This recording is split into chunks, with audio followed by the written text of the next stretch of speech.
Olá, bom dia! Segunda-feira e o Record News Rural está no ar. Vem com a gente! Uma polpa doce, um cheiro marcante. Eu estou falando de uma variedade de maracujá que é resistente a pragas e é nativa do Cerrado brasileiro.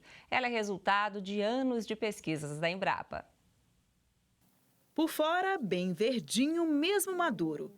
Por dentro, um amarelo perolado que deu nome ao maracujá, pérola do Cerrado, uma cultivar desenvolvida pela Embrapa a partir de espécies silvestres nativas. Um resultado de quase 20 anos de pesquisa. Fábio é um dos pesquisadores que participaram do estudo em prol da variedade lançada em 2013. Ela tem características especiais. Fábio, conta pra gente as 4 aptidões desse maracujá. Então, esse maracujá ele pode ser cortado e comido in natura. Ele pode ser utilizado para processamento industrial, sucos, mousses. Né? Ele tem uma flor muito bonita, então tem um potencial ornamental, uma flor branca, né, muito bonita. E uma característica importante é que ele tem propriedades funcionais. Já foi comprovado pela pesquisa que esse maracujá tem propriedades anti-estresse. Né? Melhora a qualidade do sono, né? Tem esses efeitos benéficos para o sistema nervoso central. Apesar de ser menor do que o maracujá tradicional, ele é mais pesado, o que mostra que ele tem muito suco. A polpa corresponde a 40% do fruto, os outros 60% são sementes e casca. O cheiro é marcante e o sabor diferente. Docinho, muito bom. Tem uma leve acidez, né? Na área rural do Riacho Fundo 2, no Distrito Federal, conhecemos os produtores Flávio e Ailton, que investiram na variedade há 4 anos e não se arrependeram. A gente tem visto que tem dado certo, tem demanda pelo produto, né? E as dificuldades de produção, como acho que qualquer lavoura, mas é uma atividade que tem dado retorno, principalmente para os parceiros, né? Que os parceiros que a gente mantém aqui na propriedade. O filho do Ailton, o Arthur, é estudante de agronomia e ajuda no dia a dia da produção do maracujá, sempre com foco na sustentabilidade. Minha expectativa é sempre evoluir mais, aprender mais sobre a área, sobre o cultivo do próprio maracujá, outros cultivares que a gente possa talvez implementar em conjunto aqui, e sempre buscando alternativas agroecológicas que não agridam tanto o solo que a gente precisa dele. Para ter um cultivo de qualidade, desde o início eles recebem a orientação da Emater. Bom, primeiro ele não tinha tudo isso, né? Ele começou com a experiência, começou com a Embrapa, como pesquisador, com as mudas e tal. E hoje ele já vem com ele mesmo produzindo suas próprias mudas de frutos sadios. Então ele está escolhendo, selecionando e produzindo. O senhor tem aqui produção todos os dias, né? Todos os dias. E aqui a gente mostra todas as etapas de produção, desde o butão até a floração, até o fruto, né? Exatamente. Esses são os botõezinhos. Botões florais, já flores abrindo, a flores já a botão fecundado já, e o ciclo continua. Já a maracujá quase caindo já, que já está maduro. É um ciclo completo da produção de maracujá pérola. E a polinização é noturna? A noturna pelo morceguinho à noite que vem aqui. Só morcego? Morcego, a mariposa, abelhas. E o senhor utiliza só a polinização natural ou tem manual também? E a gente às vezes faz manual, mas raramente a gente faz manual. Mas tem a polinização feita com um aparelhozinho que a gente tem lá de fazer a polinização à noite. Ah, mas os bichinhos estão fazendo o trabalho certinho. Então tem muita gente trabalhando, muito pessoal trabalhando, muito morceguinho trabalhando para nós. Do campo para o beneficiamento. Que tal um delicioso sorvete artesanal de maracujá pérola do Cerrado? Há 20 anos, os pesquisadores da Embrapa procuraram a Rita e a Anitta, que são donas da sorveteria, para ter uma experiência com esse maracujá pérola do Cerrado, que tinha outro nome, inclusive, né? É verdade, ele foi apresentado para a gente como maracujá do sono. E era uma maracujá que iniciou uma pesquisa, para iniciar uma pesquisa, para ver o potencial dele no mercado. E aí essa pesquisa ela foi muito assim no sentido de pesquisar como ele poderia, sabe, ser desenvolvido e encaminhado para os pequenos produtores. Anitta, conta pra gente como é que foi a recepção desse maracujá aqui para os clientes. Como ele era uma novidade, os clientes ficaram entusiasmados de provar, de ver a diferença, porque ele tem algumas diferenças no sabor, ele tem muita personalidade. Então, para a gente foi uma surpresa e eu tenho certeza que os clientes também gostaram.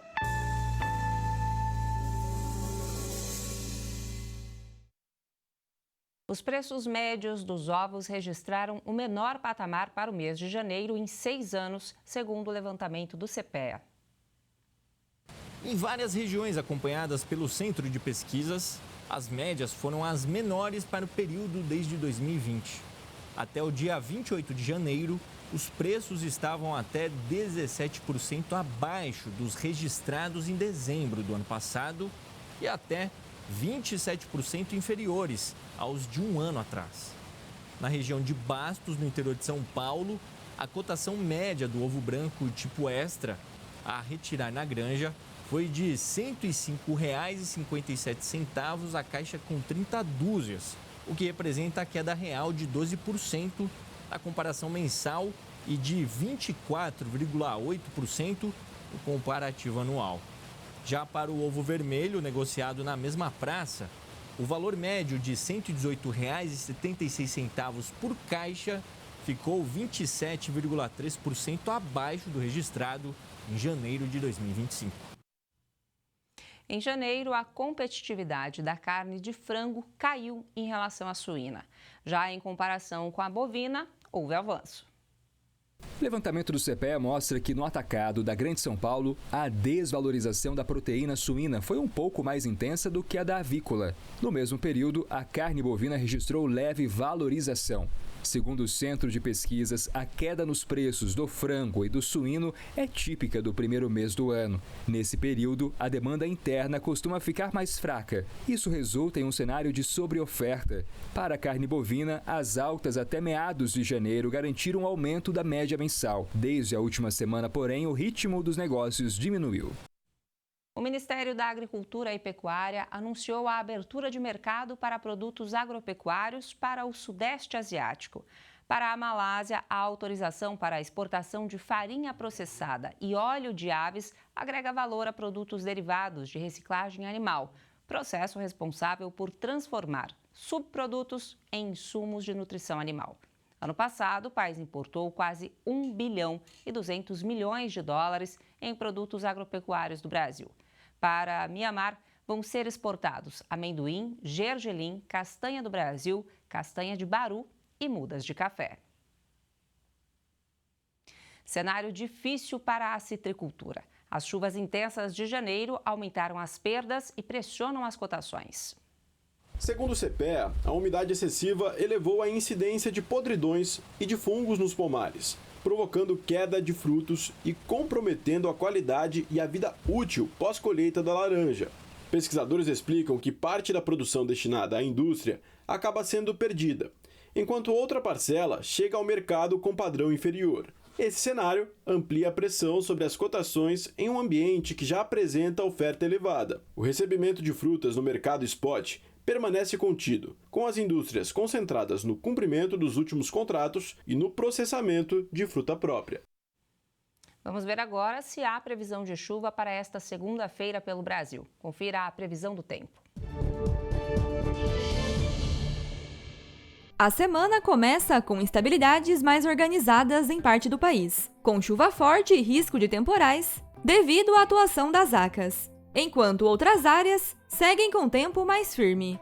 No sul, a chuva se concentra principalmente no Paraná, onde ocorre desde cedo e ganha força ao longo da manhã, avançando também para o norte e oeste de Santa Catarina. Há risco de temporais isolados e volumes elevados em algumas áreas. No Rio Grande do Sul, o tempo fica mais firme, com chuva fraca apenas em algumas áreas do litoral. As pancadas de chuva se espalham por áreas de São Paulo, Minas, Espírito Santo e Rio, devido à atuação das ACAS. Em São Paulo, chove desde cedo e a chuva ganha força ao longo do dia, com trovoadas e risco de temporais. Em Minas, em áreas do Triângulo, Oeste e Sul, a a chuva pode ser mais forte. E no Espírito Santo e no Rio, pancadas moderadas a fortes. O tempo fica instável desde amanhã também em Mato Grosso do Sul, com chuva forte, trovoadas e risco de temporais. Em Mato Grosso e Goiás, as pancadas aumentam ao longo do dia e também podem ser mais fortes, com temporais isolados. No Nordeste, a chuva ocorre com maior intensidade no Maranhão, Piauí e em grande parte da Bahia, enquanto no Ceará, a chance de chuva é mais fraca. E na região Norte, pancadas mais fortes e frequentes no Amazonas, Acre, Pará, Amapá e Tocantins, com risco de temporais. Em Rondônia, a chuva também ganha força ao longo do dia, e em Roraima, chove principalmente na metade sul do estado, enquanto o norte tem mais aberturas de sol. E em relação às temperaturas para este início de semana, máximas de 26 graus em São Paulo, 28 em Goiânia e em Porto Alegre, 27 em BH, 32 em Salvador e até 34 graus no Rio. Exportadores de café encerraram 2025 com prejuízo logístico de 66 milhões e 100 mil reais em razão do esgotamento da infraestrutura portuária. Segundo o Conselho dos Exportadores de Café do Brasil, o Secafé, na média, 602 mil sacas deixaram de ser exportadas por mês.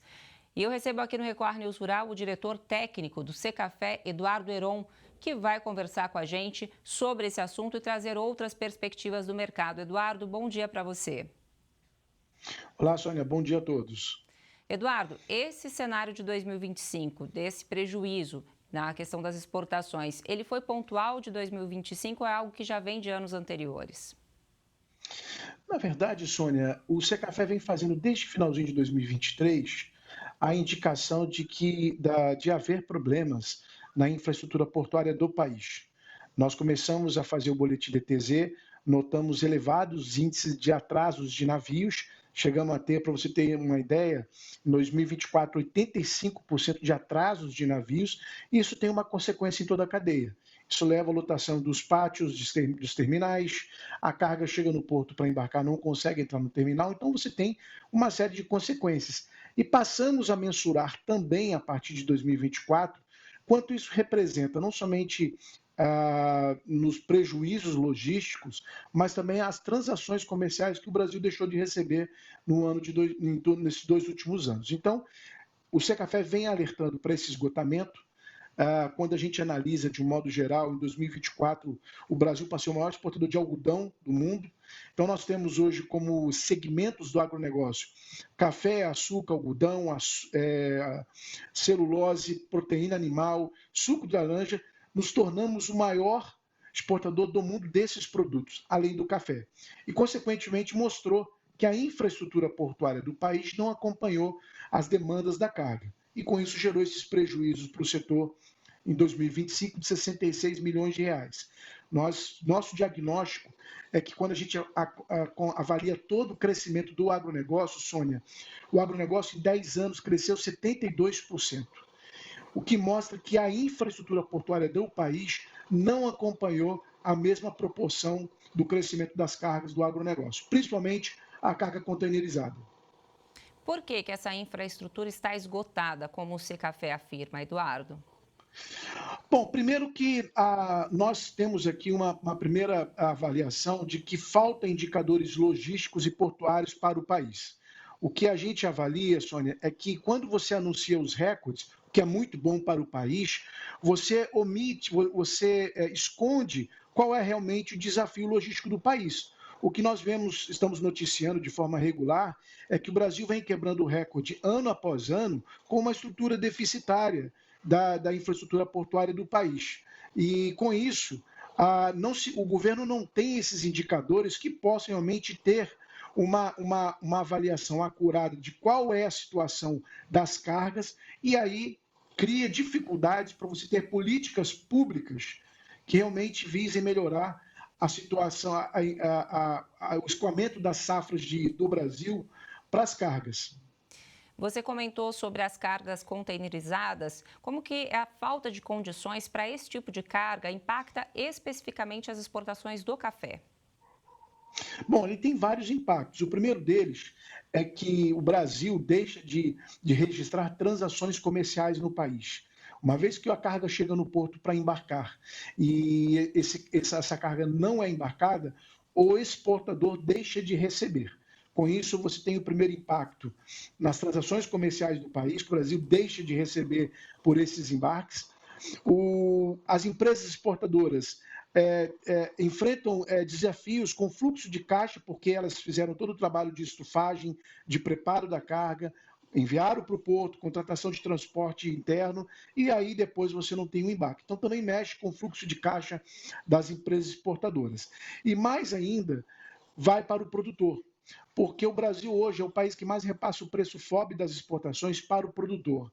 Hoje, em média, são mais de 90% daquilo que se embarca por país e dos valores gerados que são repassados para o produtor. Portanto, Sônia, quando você deixa de embarcar, deixa de receber, você também faz o menor repasse para os produtores de café. Agora, Eduardo, eu vou pedir para você explicar para a gente o que são taxas detentions, pré-stalking e armazenagem adicional e por que elas pesam tanto no custo para o exportador. Bom, a detention é quando você permanece mais tempo com o container nas suas mãos. Então, as empresas exportadoras, no caso do café, retiram o container vazio em Santos, levam para o interior e estufam, e em média, isso é variável, dependendo de algumas exigências sanitárias, em média, o tempo de permanência de um container na mão do exportador varia de 7 a 10 dias, ok? Se o exportador permanece mais tempo com esse embarque, com o container na mão, ele paga pela permanência desse container. Além das detentions, as empresas, ao mandar a carga para o porto, ela precisa internalizar em algum lugar, porque não compensa você mandar a carga de volta para o interior, fazer a desova do container. O café é um café preparado para exportação, então ele é um blend de vários produtos, de vários cafés com as características similares. Então, esse trabalho não compensa você chegar no porto, mandar de volta a carga para o teu armazém. O que as empresas fazem? Encontram espaços em armazéns de transportadores, alguns Redex, quando encontram, eles colocam suas cargas nesses lugares, aguardando pelos seus embarques. Com isso, você tem o pagamento dos pré-stackings. E as armazenagens adicionais, geralmente são cobradas de terminais portuários, quando o exportador coloca a carga dentro do terminal portuário e o navio, por alguma razão, ou ele atrasa, ou ele faz a rolagem da carga para uma nova embarcação. Então, o espaço do container que permanece no terminal portuário também gera uma despesa para as empresas exportadoras de café. Eduardo, eu gostaria que você comentasse com a gente sobre a importância do dado de que 55% dos navios tiveram atrasos ao longo do ano passado. Bom, Sônia, nós precisamos entender o que leva aos atrasos dessas embarcações e o seu efeito na cadeia. O que é importante ponderar que o exportador, quando ele retira o container vazio do porto, leva para o interior para estufar, ele visa atender um deadline de carga, ou seja, o transportador marítimo já informou para o exportador que ele vai atracar tal dia, que ele precisa depositar a carga tal dia, porque a operação logística no mundo, ela funciona dessa forma. Você tem agendamentos de entrega de carga. E o que acontece? O exportador retira o container, leva para o interior, estufa. Ao chegar no porto, ele tem essa dificuldade. Ou o navio atrasa, ou o navio faz a rolagem de carga, o que geram esses custos logísticos que eu mencionei há pouco. E esses indicadores, navio sempre atrasou. E o que a gente vem enfatizando é que esses índices de atrasos estão em patamares muito elevados e tem um efeito eminente em toda o elo do comércio exterior brasileiro. Quando nós conversamos com setores como café, açúcar, algodão, uma parte da celulose também que vai em container, proteína animal, esses atrasos afetam todo um segmento, todo um planejamento logístico. E a nossa expectativa é que esses indicadores, esses elevados índices de atrasos, esses impactos que o Secafé vem anunciando de forma regular, despertasse pelo menos o interesse da autoridade pública em entender por que desses atrasos. Porque é um efeito de cadeia. O armador atrasa isso vai levar consequência para toda a cadeia. Agora, por que eles atrasam? O que nós observamos é que nos portos há uma longa fila de navios que aguardam por atracação. E você não tem a oferta de pátio e de berço para que essas embarcações cumpram com o seu planejamento logístico. E alguns atrasam mesmo, outros omitem portos para poder colocar essa agenda logística de forma regular. Mas o desafio é muito grande, porque as cargas, como eu mencionei há pouco, Sônia, só o agronegócio cresceu em 10 anos 72%. E os investimentos em infraestrutura que já foram anunciados, é importante dizer isso, investimentos em infraestrutura foram anunciados. Ocorre que os investimentos não acompanharam na mesma proporção e celeridade do que cresceu as cargas. Com isso, você encontra esses desafios que nós estamos hoje identificando em todos os segmentos. Não é exclusivamente café. E essa é a questão. Nós entendemos que é uma dificuldade muito grande da autoridade pública entender que o Brasil carece de investimentos logísticos e infraestrutura o mais rápido possível, porque as cargas estão pagando uma conta muito cara por conta desse esgotamento. E esses indicadores do Secafé têm por esse objetivo, provocar a autoridade pública para que busque compreender a questão, busque dialogar com os setores e busque aí tentar investir cada vez mais na infraestrutura, porque o Brasil vai continuar crescendo no que tange às exportações do agro. O que realmente será o nosso desafio é a questão da infra. Nós temos dito, Sônia, em nossos debates logísticos, que se nós tivéssemos hoje uma grande demanda da China, como é muito falado entre a autoridade pública, ou mesmo do acordo da União Europeia, o Brasil não tem infraestrutura adequada para atender no curto prazo essas demandas.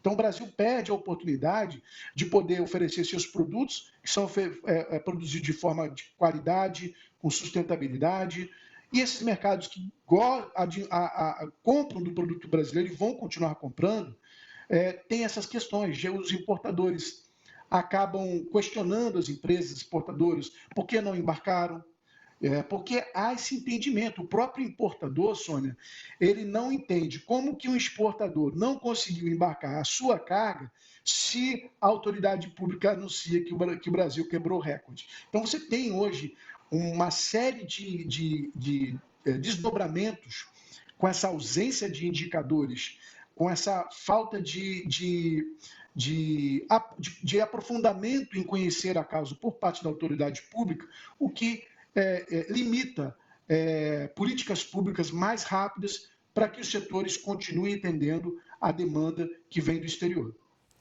Agora, é importante falar do impacto econômico disso tudo também para o país, com a perda de 2,64 bilhões de dólares em receita cambial para o Brasil em 2025, por conta desses gargalos na infraestrutura.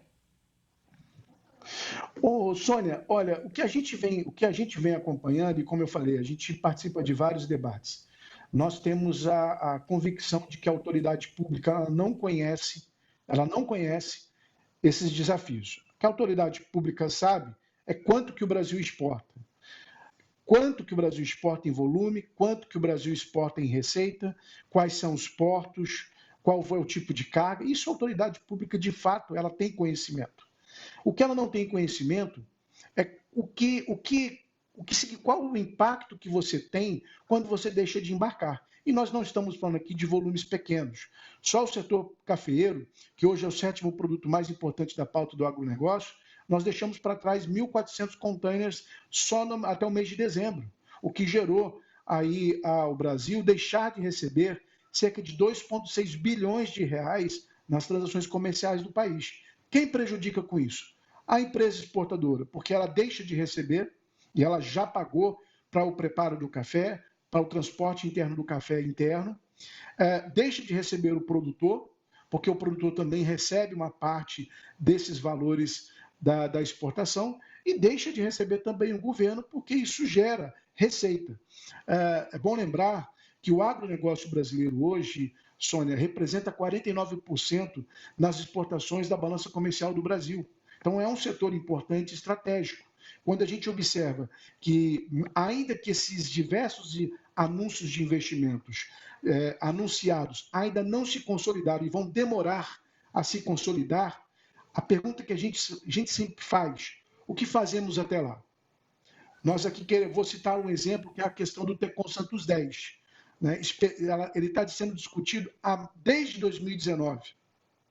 Até hoje, o Tecon Santos 10 não está disponibilizado. Ou seja, já há uma oferta de carência de pátio de berço aqui no Porto Santista. E agora, com a recomendação do TCU de restringir a participação de armadores sem uma justificativa técnica ou evidências que comprovem tal justificativa, o próprio relatório da área técnica do TCU diz isso, se esse processo for judicializado, Sônia, são as cargas que vão continuar pagando pelo esgotamento da infraestrutura. E esse leilão do Tecon, ele não fica pronto em 5 anos. E essa é a pergunta.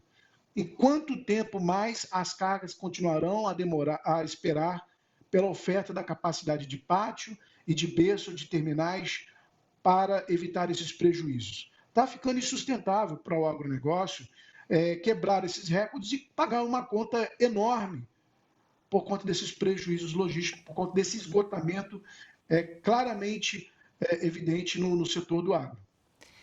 O que o Secafé aponta que seria, nesse momento, a curto prazo, uma medida estrutural para tentar sanar esse problema? A curto, a médio e a longo prazo, o que vocês apontam como caminho?